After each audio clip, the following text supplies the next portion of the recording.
لكن عليه السلام يعني قرتني نمني توكو يو قرتني علمين لغا قلبي ساكي سجراتي ظاهرة كانت الرامول لتشوك أبدي جانغرتي مالف جنان أغرتي نمني توكو يو قرتني أما علمين كون أخلاق أسار رامول لت وقار جدني خشوع جدني نما قرتي صفات إسات الرا ربين كن القرآن كست مالجد وعباد الرحمن الذين يمشون على الأرض هونا وإذا خاطبهم الجاهلون قالوا سلاما وعباد الرحمن وردوا من قربوت ربي لغاته عالمة ديني ربي فهم كنجي ديم سمساني الرأي بيكتجي قرتي البلان أرجتي أكسان سوتان ديما حق لفالي إجتا بنين سر قرتي لفرياتو اللي إجتا akkasumatti gartee yamshuuna hawnan suutaa fi adabaa fi akhlaaqaan deemanii yaa rabbiin guddaan subhaanahu wa ta'ala yoo namni jaahilaa gartee sheek akkamatti maal jirti arraa akkam fakkaata maal ni beeloyte maan dubbanne namni kaa dubbii hedduu si darbataami yoo karaa irratti yaaru aguma ofii jir aguma beekan mana eegan jettiimi manguddoon aguma ofii jiru saniin aalimallee kophee dhoqqeetiin irra jechuu deemaa bar duuba sifni isaa akkam ta'a harree maali ati isaati aalimaa fi jaahilallee gargar hin beektu hin jenneen maal jaaniin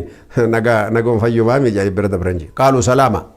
maaliif jennaan afaan isaanii dhoqqeen keessa jiru ka garaa keessa yoo dhoqqeen jiraate dhoqqee darbata arabni waan jettu kullu linaa'i yandahu bimaa fihi meeshaan harkaa qaban cuftinu wama keessa jiru gannammaa jetti yoo aannan keessa jiraate aannanuma gannama yoo gartee fincaan keessa jiraate fincaanuma gannama gaa eegaa fincaan way aannan ta'ee gabbaha yoo ati damma gartee weelkaa keessaa qabaatte yoo ati gadi qabdellee dammuma gannama waan qalbii keessa si jiru waan sodaan rabbi onnee keessa si jiruu fi hamtuu si dhufte sanuhu khayriidhaan deebiftee haga namichummaan si arrabse ofi qaanfate tokko godhuu dandeessa jechuudha allahu akbar haadha akhlaaqul ilmi wal ulamaa warri aalima warri ilmii nagartanii rabbiin subhaanahu wa ta'ala onnee isaanii keessa kaa'e akka mukki gartanii firii baasee argitanii kun firiin kun irraa bareedutti ilmii nagartanii onnee isaanii keessa jiru sun itti amanuu fi rabbii qulqulleessuu fi itti dalaguudhaan isaan irraa gartanii firiin isaa mul'ata jechu adabaan taanaan akhlaaqaan taanaan gorsaan taanaan jechu khayrun naasi alladhiina idhaa ru'uu dhukira Allah nama caalu jechuun nama olii jechuun rabbi biratti ka yeroo ati deemu masaanii agarteehu rabbi yaadattu jaallaan hin dubbanne barganaa inni aboo rabbi sodaadhullee siin hin jenne ngarree yeroo tokko baadiyaatti sheekotii keenya agartanii namni yoo warri baadiyaa kunis yoo argu warri sigaaraa afaanii qabullee akkanuma jedhe salaamu alaikum sheeka jedheetuma asuma dhoysee bira dabraa bar wa sheekni sigaaraan haraama jeeni gana hin jennee bar argitee hatta dubartoonni xiqqoo gartee shaashiin irraa deemtellee way sheeka gaddeemuu jira mataatti shaashii buusanii dabran jechuu maal jechuudha kun ilmii keessa jira akhlaaqa ilmii keessa jira ammallee obboleeyyan keenya dhugaa rabbiin keenya quraanatti maal jedhu wa idhaa qultum fa'diluu walaw ala anfusikum matuma keenya irraa yoo jalqabnee haasa'uudha qabna jechuu gizee hedduu namatti haasa'uun nama dhibu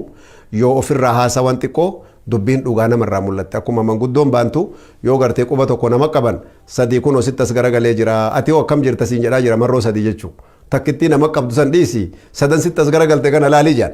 ofirraa yoo dubbannu gartee namni sirraa fahamuu danda'a fakkeenyaan jechuu gartee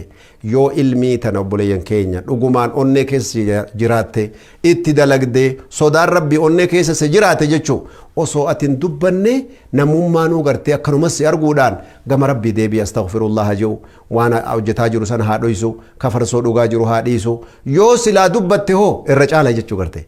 هذا هو ثمرة العلم فائدان علمي فرين غرتي علمي رارغمو اكنت هي قامنا مره مولچو قبجچو كان كربين غرتي فارسي يرفع الله الذين امنوا منكم والذين اوتوا العلم درجاتكم تبر درجه هدودا ايمانا في علمي والرقبو درجه هدول دبرني جين خونو غا ملائكانو كولو لفا كيسوف جنسن كان وبليان كينا وني برچو نو برباچسو مالف وني كان هاسو جروف اتيس برتي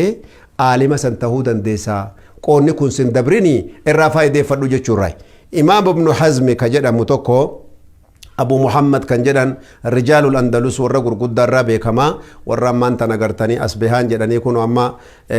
علماء غرتني غا غرغدا كتابه هدو غرتني قوبيسه برسه بكمراي امتا افرتما بودا فائده علمي كان دغينيان كاي علمي بربادا ديمجان بعد امتا افرتما يچو منغدو eegasi ilmii kana baratee ilmii kana dalagee itti milkaawee haffazee hatta waan jedha warri taariikha kitaabni maktaba isaa guutuun gubateeti kitaaba gartanii kutaa 8 yookiin mujallada 8 ka mujalladni tokkichuu bar beeji 300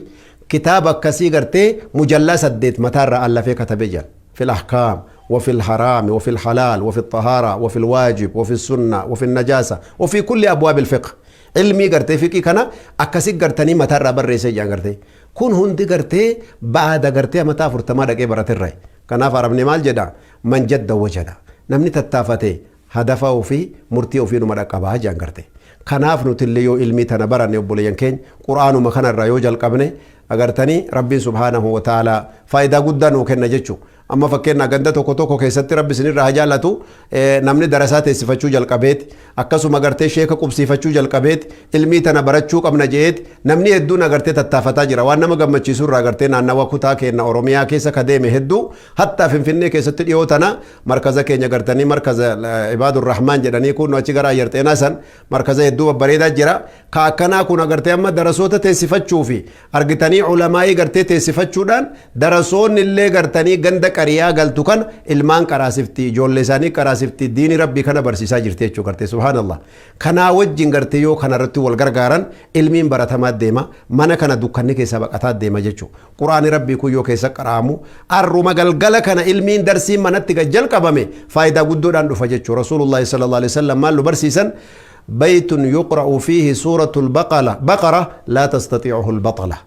من سورة البقرة انغرتي كي سكرامو فالفلتون اندن دي سجان بودان جنين سينتو جد انغرتي سبحان الله قلقلو مكان بر سورة البقرة يو جولين تجل قبض جيچو غرتي كان الرأي شيني تو كدوبتي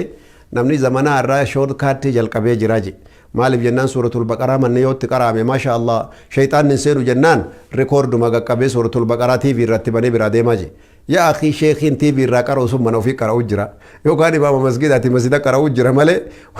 هدفني وني كرامي في كغافسيتي أتي ريكوردي قرآن كان دقيفت شو نان أجري أرجع ما ملا لكن mana keessan keessa suuratul baqaraa qara'uun isiniifuu faayidaa guddoo qabdi jechuuf sheeyni gajjabeessa jechuu idan baabni kun cuftiyoo walitti dabalamu akkamitti ilmii baranne darajaa rabbiin ulamaa ittiin faarse kana dhaqqabuu dandeenya ka jedhurra nu hundi keennaa yoo obboleeyyan imaanaa khayrii kana irratti gartanii qooda guddaa fudhachuu nu barbaachisaa jechuu